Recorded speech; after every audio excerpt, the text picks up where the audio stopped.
Saturday afternoon. There Welcome to you the go. program. Once again, first band of the year for the show. We did have a couple other guys, but no one checks their emails. So well, you guys are the first of the year, brother. So I know you don't need an introduction, but introduce yourself, man. Let us know what's going on. Well, yeah, first off, appreciate it being the first. We're hopefully going to set a good pace, a good tone for your show for the year. But my name is Nick. I play in a band with a couple other gentlemen, Phil Murphy, who does guitar and vocals, and then Brian Ryder, who is our funk master general on the bass and vocals. And we play in a little band called Nobody Likes Dwight. Yeah, man. And you guys are out east there, eh? Winnipeg. Well, I live in Winnipeg. Yeah. The other two, west. the other two gentlemen live in Alberta, so bit of a long distance relationship. Yeah. People say they don't work, but in some cases they do. Yeah. So it makes it a little more difficult for a rehearsal schedule, and getting together to right before we made the album. Getting together was a little more difficult. So a lot of distance stuff. We learned a lot of interesting things, me personally, about tracking and using different technologies to try and make this work. But ultimately turned out pretty good. And we're all very, very proud of, how things have been going. So keeping it rolling. You guys got some a couple of little newer projects coming out here real soon, yeah? Yeah, we got to, the newest thing we got is the launch of our revamped website there. We were using a couple of, what would you call that? Like tools like Reverb Nation and stuff to kind of house our websites, but we wanted to do something a little beefier, a little more fitting of our personality and do something that was our own. So we kind of got with our pal Art Zabo, who is launching Band Brand. And he helped design the website for us, and it turned out pretty cool. In my opinion, I really enjoyed it, the look and the feel. But yeah, to coincide with that launch, we did a re-release of an old song we used to do back in the day, which is a Peter Gabriel song called "Digging in the Dirt." So the guys drove all the way here. We basically recorded it in 24 hours at my house, and mixed it from there and did a little wanted to do a little extra something to coincide with the launch of the website. Yeah, no, that's awesome, man. I know AP Records, we're tied in with them now, partnered up, and seeing their website, they just kind of overhauled it for us for the amalgamation of us, and I've never actually been on a website, so I was actually checking it out. You know what I mean? And, it's pretty cool the layout and stuff. So where do we find your website, man? Well, just www.nobodylikesdwight.com. So away from the Reverb Nation backslashes and all kinds of hidden features, we're keeping it simple right up front. Page has everything you need. I was gonna say, do I need a piece of paper to write all of it down? But no, that's perfect, man. No, it's pretty simple. Hosting, our videos. We want to tie in NLD TV to the whole thing. Working on a couple of pieces like that from our YouTube page, which kind of is a separate entity from a couple of things if you've checked it out. But all music, news, everything you could find there. That you could possibly want to know. Yeah, no, that's awesome, man. Because with us being on that web page now, off of there, it takes you all my shit, and then any of the artists that I've signed with the record, we have all their stuff up on there. You just click on it, then it takes you right to them. So yeah, it's nice to have that one-stop shop, that jump-off pad or whatever, to get to. And then if you're interested in video, if you're interested in the music, if you're interested in buying something, it's all one nice neat little package. Yeah, no, you can't argue with that. Yeah. So are you guys planning on any local shows or a little bit of a tour this year, maybe? Or well, there is a bit of an announcement we got, but since you bring it up, we will be doing a Western Canada tour here this year. Details are to come, but everything's in the works right now, and we're kind of planning all that stuff in the lab right now to iron it out and make sure we're buttoned up and good to go. But we'll be traveling Western Canada this year. for Yeah. sure. Well, I'm actually heading out there in April, Okay. the end of April for a big birthday bash for a real good friend of mine. So I told her I'll fly out and see you for your birthday, right? And then Yeah. hopefully you're on tour around that time. That'd be sick, man. I'll be able to catch you. Whereabouts But you heading to? I'm heading to, I can't pronounce it, not Nanomi, Nonomi or something in BC Hmm. there. Oh, okay, out in BC. Yeah. Yeah, on the mainland though, right? So Hmm. yeah, I I couldn't can't. believe the flight difference. Like I can fly to Vancouver for like $112 right now, but to Wow. go to the mainland, it's costing me $550. I'm like, that's just crazy, man. The cost It's of an hour and a half, off the island, so it's not like a cab it cheaper than I could fly there, right? Like, yeah, hitchhike. mm, I'm getting too old for that. I think I don't know. Looking like a creep out there. Yeah, it's getting Got less my and less little, popular, I guess. yeah, right. Nick and them say hello. Hollywood's saying hey, Hollywood. She does all her behind the scenes shit, does the scheduling and stuff, right? So Nice. most of the bands, when you book to the scheduling now, it's normally, I know you guys, so I just send it to you direct, right? But she normally deals with all that, right? Sets it all up. Amanda Sweeney, all the way from Sofa City Sounds. She does the autobiographies outside of Niagara, I believe, right? Okay. They have their big opening party coming soon. But that's gonna be a fun time right there. Sounds like it. Yeah. So is the scene jumping? Is a lot of the local bands getting out? You getting out to any shows right now, or? Here in Winnipeg, not so much. I'm kind of living a quiet lifestyle at the moment. Being married, and we got a 3-year-old. And my wife and I both work. It's very difficult to find time just to sit down and watch a 30-minute episode of something together, let alone get out to a show or whatever. But buddy of mine was looking for somebody to go with him. He didn't want to go alone, so I'll be going to Anthrax and Black Label Society here. And I think it's on the 24th or something like that. So hey, that's worth it, man. All that hard work, not missing these shows and that shows. Now you get to go see them. Black Label's fantastic. Like Zach Wilder, the guy's a legend, right? Like huge. So I just went because he needed somebody to go. Otherwise, it probably wouldn't have been my cup of tea. The big heartbreak of the year for my son's birthday, him and we got him Rage Against the Machine and Run the Jewel tickets, and then they canceled because of Zach's leg. So, yeah. I heard I kind of held off on buying any big show tickets lately. Just in the past little bit, the record, they just keep cancel, or reschedule. I got where was I? I was supposed to go see Apocalyptica, and then that's when the COVID shit happened. So when I got the email, I got it the day before the show, and I think I was in Thunder Bay, and they were rescheduled playing in Toronto. I'm like, I can't even get there in 24 hours, man. I'm so far away, right? Like, yeah. But gosh, at this rate, I don't even remember what the last show I saw was. Maybe Red Fang, I think, other than the last time we played Jasper the week we recorded the album, but that would be the other last show I've been to recently. Right. Oh, it'd be nice to get you guys out, get back on kind of a little back on stage at least, you know what I mean? Like, yeah, for sure. And I know, talking with Phil, he's chomping at the bit to get rehearsing. We all rehearse in our own right, in our own places, but it's different when you get in the room, you get the energy and you play with people. It's pretty cold just sitting here playing to the music, but yeah. keeps the sword sharp. Keeps the sword sharp. I know I'm dying to get in the recording studio.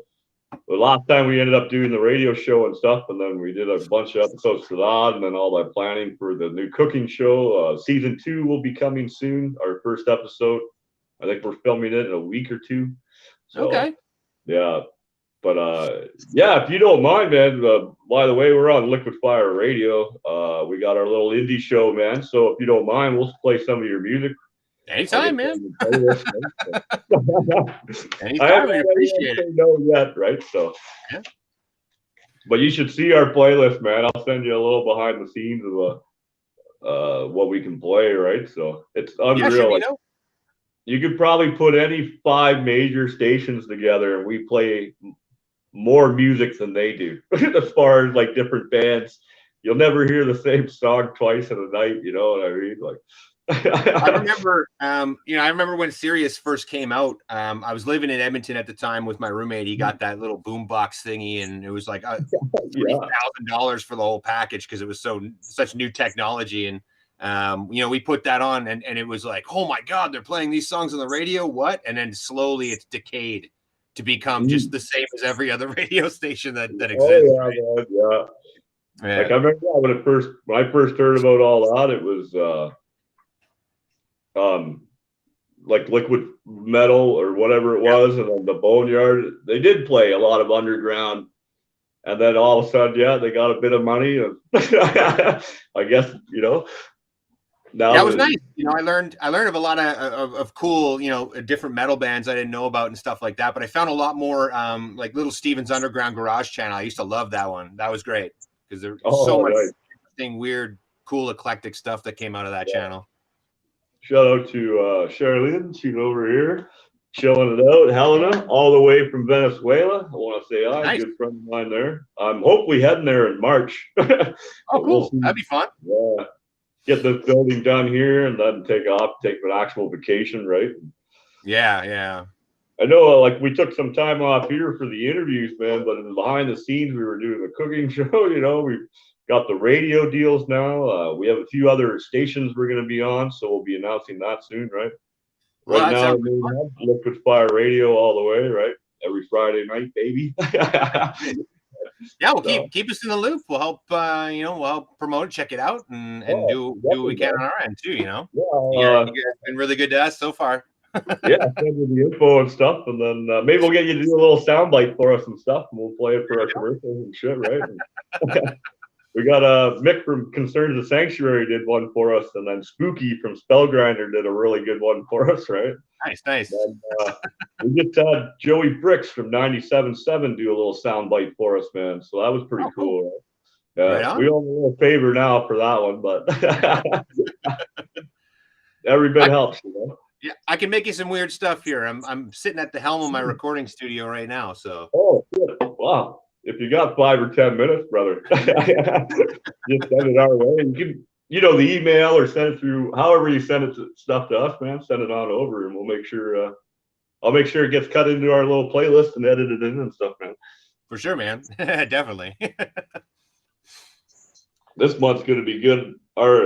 We just did our Friday the 13th show, and then next week I got a little bit more control of the music, so you'll be hearing some a little more heavier, more spread out bands than the local Toronto scene, So a couple Montreal's coming on, right? We'll squeeze you guys in there, baby. Oh yeah. Sounds good.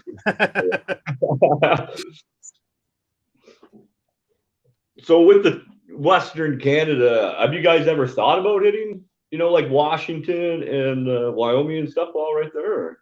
Yeah, talking with some friends, I mean, there's a certain degree of difficulty to cross the border, and I think you got to have a working visa, right, to get across into the States and all that good stuff. So kind of, it depends if the equipment's already there, you rent it while you're there. There's always loopholes to everything, right? So yeah, it's not really something that's hit our radar right now. I mean, in the future, if the opportunity presented itself, absolutely, we'd love to do something like that. I'd love to get even further south down to California. It's Northern California is one of my favorite places on the planet. But now I should put you in touch with my buddy Doug out of RFL Records there.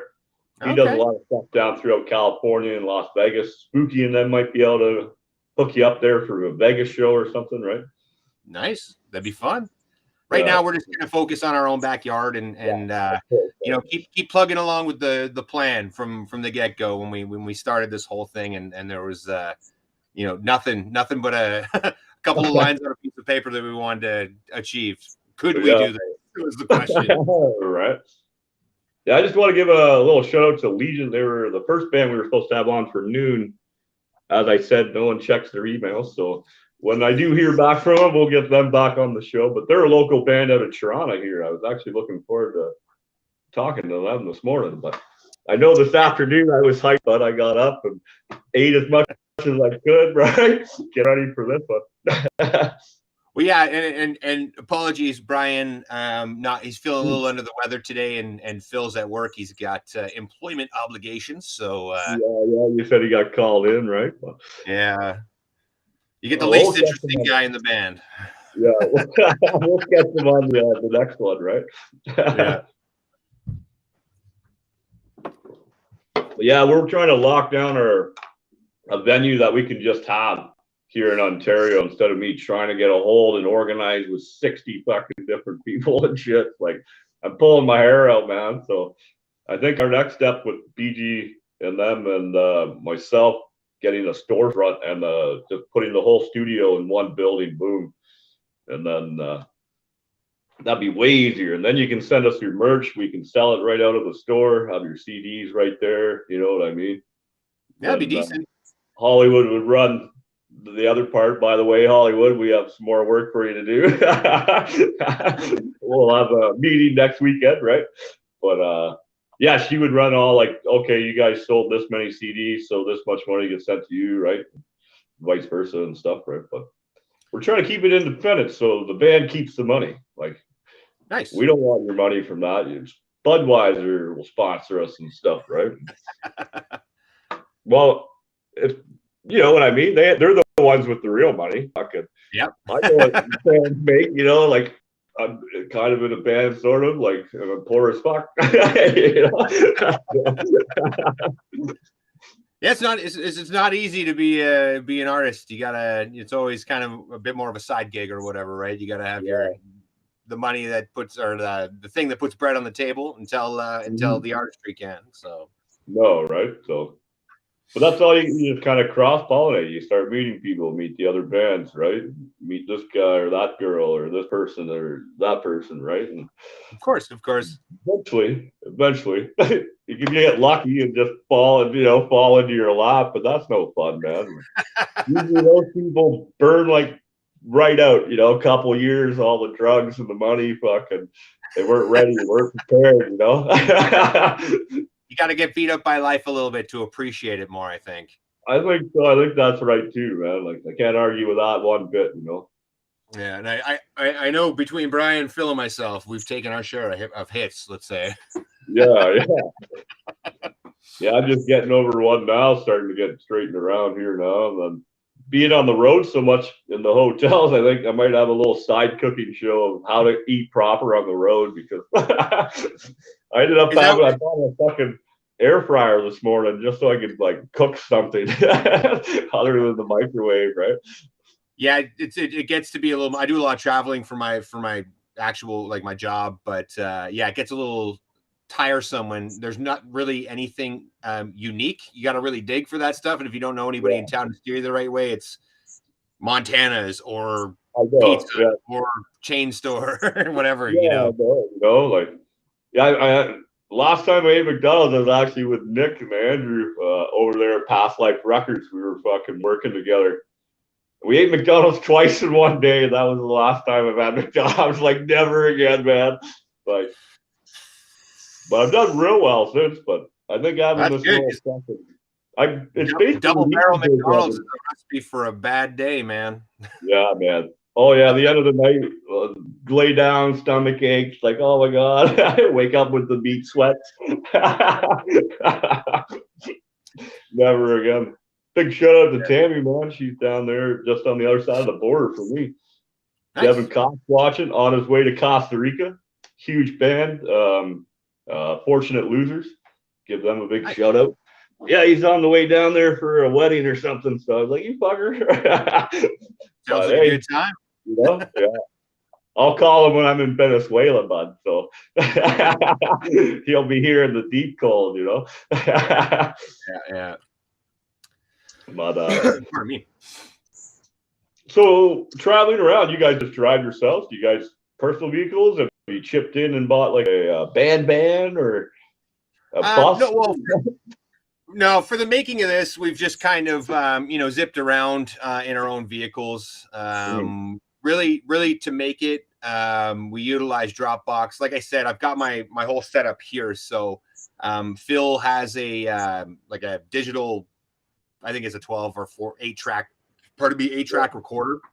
So he demoed the ideas down, drop them in the box. I'd pull them out. I'd add drums to it. I got, an electronic drum kit here as well as my acoustic kit. So just to get some ideas flowing, hammer that out, flip it over to Brian there, and he'd plug into his laptop and drop a little something and send it back. So, a lot of us got really comfortable with some new technology we weren't familiar with, but when it came time, just drove out, made sure it was well rehearsed to what we were planning to do, and we sat down and kind of ran through everything once and felt it was good to go, and set up some mics in the back of the Legion, actually, in Jasper.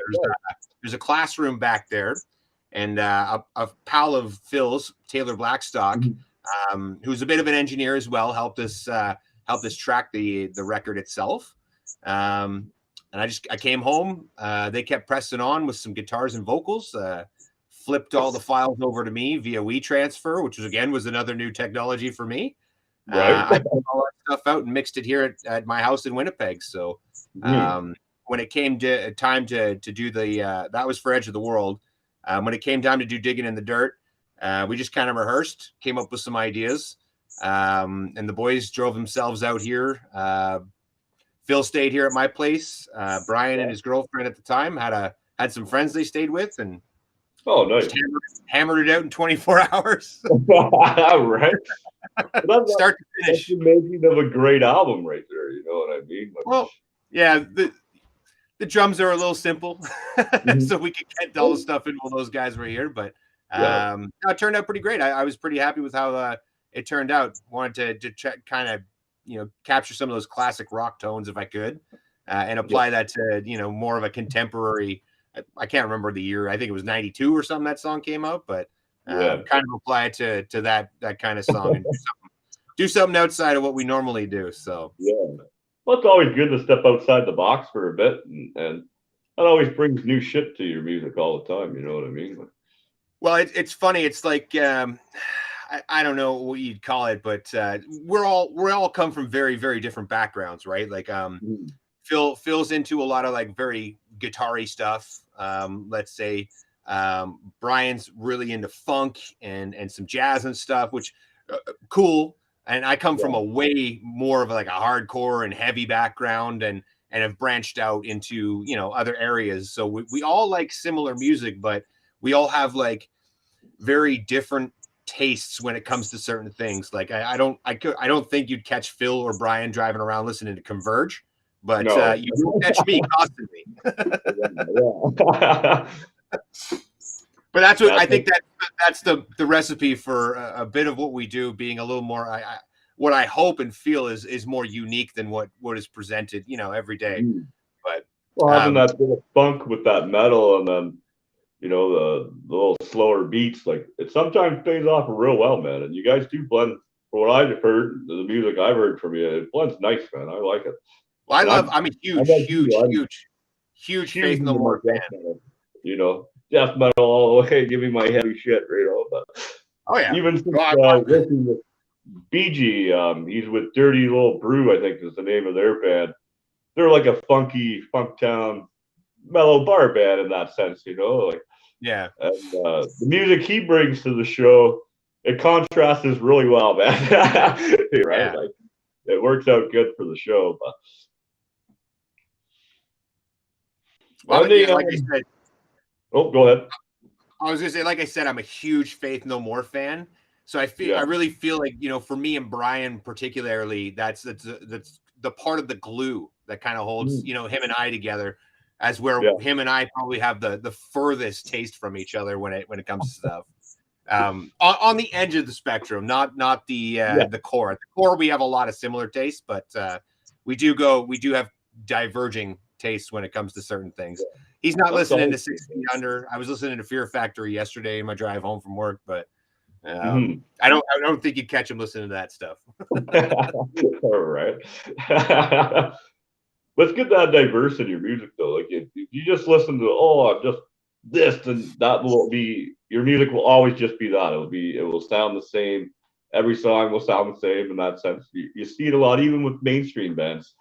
It's almost like they're not allowed to leave that structure of music now. They're stuck there. Where I think when you also get to like, and I don't know, I've never been there. I'm just speculating here. But when you attain a certain level of success doing something, it might be scary to break that formula out of fear that it's not going to be as successful or received the same way. And you got to keep the machine rolling or what have you. You know what I mean? To the recipe for success instead of challenging yourself as an artist. And you can see that over. It's almost like single artists, like Chris Cornell went off and on his own, did a bunch of different projects, all successful. But other bands like Metallica changed their sound there for a bit. But they were, like even Nickelback, they were trying to get heavier and make their new album heavier, they said, right? But it just doesn't work, man. Sometimes it doesn't, But I think at the same time, you get into that territory with Nickelback. It's less about the band and the music they're making. It's more about, I think, the producer and what they want to make, and then instructing them on like, here's what's going to happen. You play this. Understand, the remain independent is very important in that sense, especially when it comes to your music in general. Because once you sign on to that, I don't know, MGM Entertainment, but like they own you now. Like you got to. Oh, you need 5 albums in 3 years. They've got people writing songs for you. It's no longer your music. Well, and I think that's. I wouldn't say we're in a unique position, but it's a very comfortable position in that we are almost 100% self-contained. We've got the ability to do all our music and record it here with My Place. We've got options to do pop-up studios like we did in Jasper. All of our film editing is done by Phil and I. All of our filming, directing, writing, everything is all in-house. So everything we do is 100% DIY ourselves, with the exception of a few things like art, like I mentioned, art from Van Brand. He's helped us on a few projects. He did the I Can't Hear God video, which we were really, really excited about doing a professional video that was presented in a pretty crisp and clean vision. So big shout out to him, of course, for doing that. It's also our most viewed video ever. Well, the quality shows that in that sense. You sometimes you do got to pay that little bit to get that quality that you want, right? But you're not selling out to get that quality. You're paying who did the job, and then it's fair price, right? Honestly, right? Like 100%. 100%. Keep it in the family. Like if in a lot of cases, if we don't know how to do something, we'll spend the time to educate ourselves and figure, or just do it really poorly until we get it. Man, my first season of the cooking show, it's all filmed terribly, man. So the second season, we're taking all the shit I didn't like and we're tweaking it and gonna make the second season a little more. We'll be doing a little more traveling finally now that people allow you to come to their house again and shit. So we'll be cooking from various artists' kitchens and shit, and certain meals.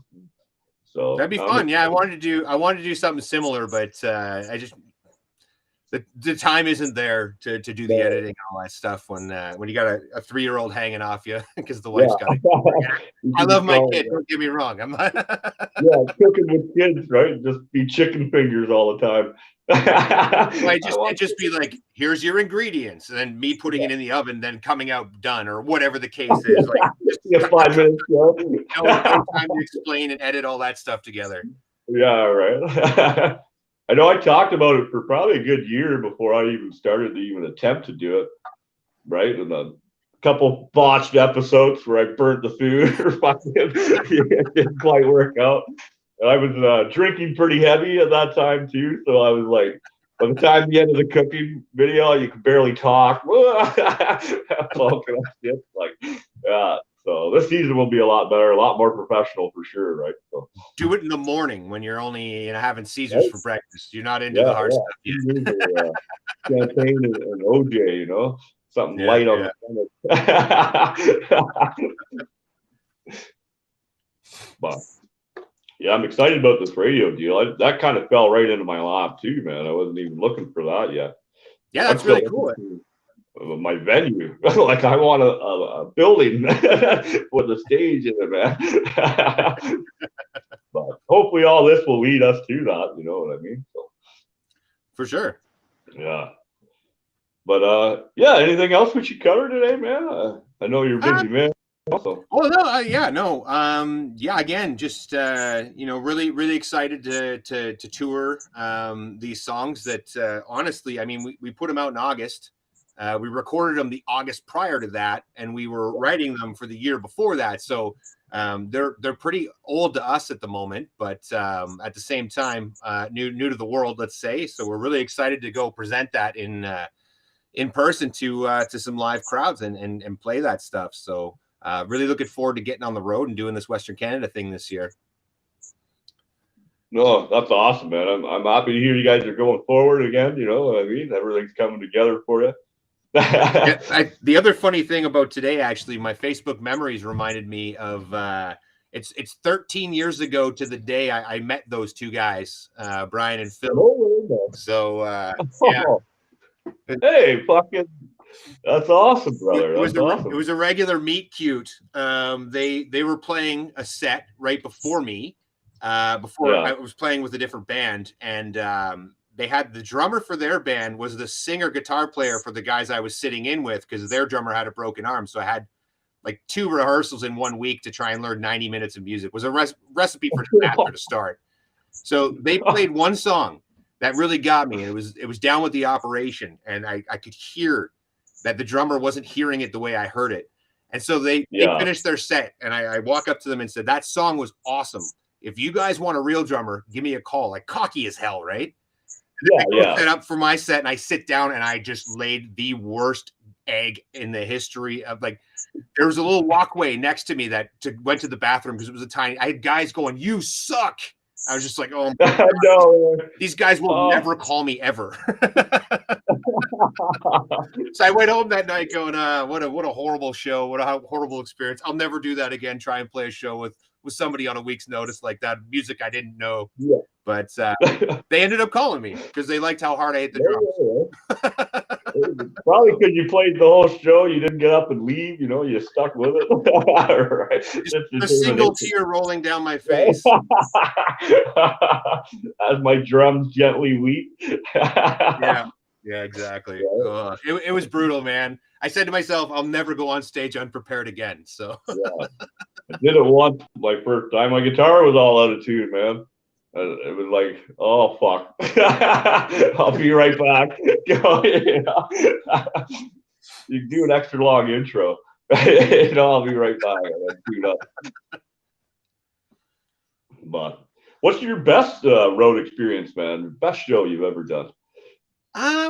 Well, there's a few. One of my maybe not the best that I ever played, but one of the funnest we did. We got asked to do a fundraiser. Very little details about the whole thing, and it was in. I'm trying to remember the name. It was in Alberta. It was in a small town in Alberta. Anyways, we get there, and it's freaking bananas. They've got people skydiving into the party because it turned out to be a fundraiser for a skydiving team. They've got a full-on pig roast going, demolition derby on the hill. Like it was absolutely bonkers, this thing. And then us playing at night while everybody's eating and hanging out after dinner. So we had an absolute blast at this crazy show. So it was really interesting because we had no real knowledge of what was to come. Maybe that was by design from the guy who was helping book our gigs. But we got there and it was just absolute bonkers. We had a really good time. That's awesome, man. You can't argue with that at all, right? we always had a good time out of all the places in the planet too. We always had a good time in Lloydminster, Alberta, Saskatchewan. It's right on the border there, but we always had a good time there too. Brett Pollard would always take good care of us. That's awesome, man.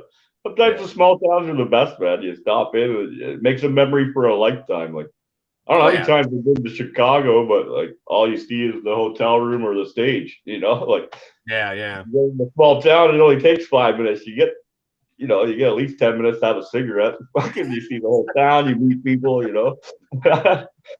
Yeah, exactly.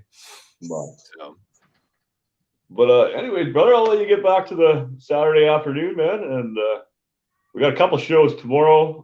The one for 1 o'clock with Kyle, I'm gonna reschedule because I'll be actually working tomorrow, so that'll be in the afternoon. And we got another show tomorrow night at 7. Band from fucking, I don't know. I'll have to check my notes. I shouldn't even say anything because I don't have my notes in front of me. I'll post it all. it sounds Okay. good, man. Congrats Yeah, on yeah. the stuff that's working for you right now, and the radio gig and all that stuff. Looking forward to see what you come up with there. But Yeah, man. I'll send you over the link so you listen because it's on the internet, right? So it's not like a 95.5 or whatever.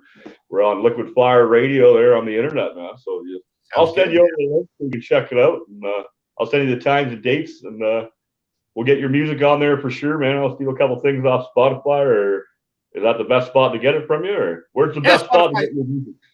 Anywhere you can get your music. Spotify, Apple Music, YouTube Music. Anywhere you can Are you ingest, guys digest on content. We're Bandcamp there. too? So, pardon me. Are you on Bandcamp and stuff as well? Yeah, we got a Bandcamp profile, so you can play off there if you want. Just nobody likes Dwight. Yeah. All the features. Again, I'd be remiss if I didn't do the salesman piece here and go. Obviously, nobodylikesdwight.com. If you want to catch us on YouTube, we do a lot of stuff outside of the music itself, and Yeah. just to kind of appease our love of sketch comedy and sit comedy Oh, or whatever you want to call it. But yeah. NLD TV on YouTube. You can get us on Facebook, Twitter, Instagram, anywhere you get your socials. We're there as well. So Nice. check it out. Get on board. It's going to be a fun year. I'll get you to send me over the links, and then I don't got that's a lot of links to track down. I was like, I got a couple. Yeah, if you want to take 5 minutes, get those over to me, man. I'll update the title so that way in the title, all your links for these guys will be above. Check out their comedy stuff over on YouTube. Check out their music. They got it all, baby. And you'll hear them soon on Liquid Fire Radio, man. So we'll have you guys. You guys are definitely part of the playlist now for sure, and we'll get your stuff cycling for us.